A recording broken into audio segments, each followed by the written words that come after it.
Você sabe a diferença entre um mandado de segurança e uma ação ordinária? Você já ouviu falar de uma ação ordinária?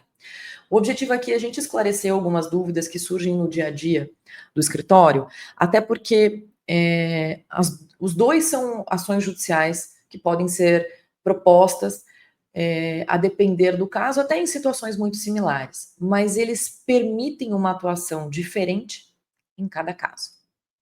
Então, o mandado de segurança também é chamado de remédio constitucional, porque ele vem previsto na Constituição Federal. Além disso, ele exige que a outra parte, ou seja, a parte contra quem a gente entra com a ação, ela seja uma autoridade coatora. O que a gente quer dizer com esse coatora? Que ela esteja, de alguma forma, impedindo o exercício de algum direito, violando alguma garantia que você tenha prevista na Constituição ou na legislação, e ele tem um prazo para que a gente possa utilizá-lo. Eu não posso ter um ato de coação por parte de uma autoridade em janeiro de um determinado ano e em janeiro do outro ano tentar o ingresso do mandado de segurança, como regra. No mandado de segurança, a gente pode sim, e a praxe é que a gente peça uma medida liminar, ou seja, a proteção antecipada do judiciário para que a gente não tenha que esperar até a sentença judicial, porque o trâmite de um processo, por mais que no caso do mandado de segurança seja mais rápido, conforme já é previsto na legislação, pode mesmo assim ser muito longo, e aí acaba que não surte um efeito prático tão efetivo. Só que o pedido liminar, ou a antecipação de tutela, como nós chamamos, ele não é algo exclusivo do mandado de segurança. Então, quando alguns clientes já vêm com o diagnóstico pronto e dizem, eu preciso de uma liminar com o mandado de segurança, a gente vê que às vezes é um vício de conversar com pessoas do segmento, ou até mesmo entre pares, empresários, e que acham que essa é a medida mais adequada.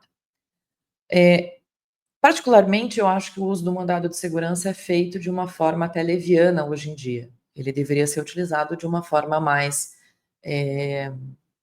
estratégica. No mandado de segurança, o que a gente tem de vantagem?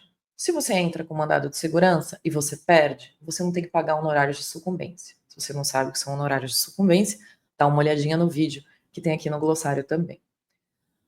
No outro lado, se você tem um caso em que você precisa produzir provas muito mais demoradas ou complexas, ou seja, que você não tem tudo à tua disposição para tornar evidente que o seu direito é aquele que você precisa naquele momento da tutela do judiciário, o que vai acontecer? Você não vai ter êxito no teu mandado.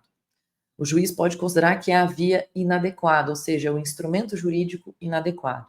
Então, se eu preciso produzir perícia, ouvir testemunhas, fazer uma produção longa documental, preciso que haja um debate sobre o caso no processo, o mandado de segurança não é a via adequada. Vou dar alguns exemplos específicos aqui do escritório. Quando nós vamos falar em classificação aduaneira de mercadorias, ou seja, eu vou definir qual é a NCM adequada para o processo, o mandado de segurança não é a via adequada. Quando eu vou discutir se uma determinada intimação da Receita Federal para um processo aduaneiro é adequada ou não é adequada, não é o mandado de segurança que é a via correta. E aí surge a ação ordinária. O que é a ação ordinária? Assim como o mandado de segurança, ela é um processo judicial. E ela também pode contemplar um pedido liminar. Há diferenças, no entanto, porque na ação ordinária, a outra parte pode ser uma autoridade, pode ser um órgão público, mas pode também ser um concessionário de serviço público, por exemplo, um terminal de containers, pode ser uma outra empresa, pode ser uma pessoa física, não é obrigatório que seja uma autoridade. Já em relação a honorários de sucumbência, e é por isso que é importante a gente ter muito cuidado como a gente formula uma ação ordinária, diferentemente do mandado de segurança, a parte que não tem êxito, ela acaba sendo condenada em honorários de sucumbência. Além disso, e aí eu acho que é o mais importante até que a gente tem que levar em consideração, é que a ação ordinária, ela permite que você faça uma produção de provas dentro do processo muito mais detalhada. Então, se você precisar de uma perícia documental, uma perícia contábil, uma perícia técnica, por exemplo, de engenharia para determinar a natureza de um determinado produto, se você precisar de depoimentos de testemunhas ou das próprias partes, é dentro da ação ordinária que eu vou conseguir fazer. Então, a ação ordinária é um instrumento muito interessante. Qual é a cautela que a gente toma aqui no escritório? Eu não posso utilizar a ação ordinária, na verdade, qualquer instrumento jurídico, mas a ação ordinária eu acho que é bem marcante, porque ela traz um, um potencial risco financeiro para o cliente. Porque se você perder, você vai ter essa condenação em sucumbência. Então você tem que ter um cuidado na hora de formatar sua estratégia, de verificar a viabilidade do seu caso com muito mais rigor.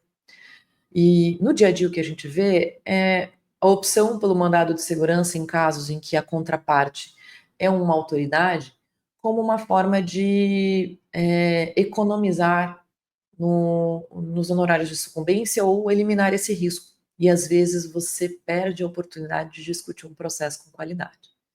Então, quando você quiser falar com o advogado e ele te propuser mandado de segurança ou ação ordinária, você já sabe a diferença. Questione sempre os motivos pelos quais você está contratando um ou outro formato jurídico. Entenda os riscos e não deixe de fornecer informações detalhadas para que o seu advogado possa, de forma técnica, avaliar qual que é o melhor formato para o seu caso.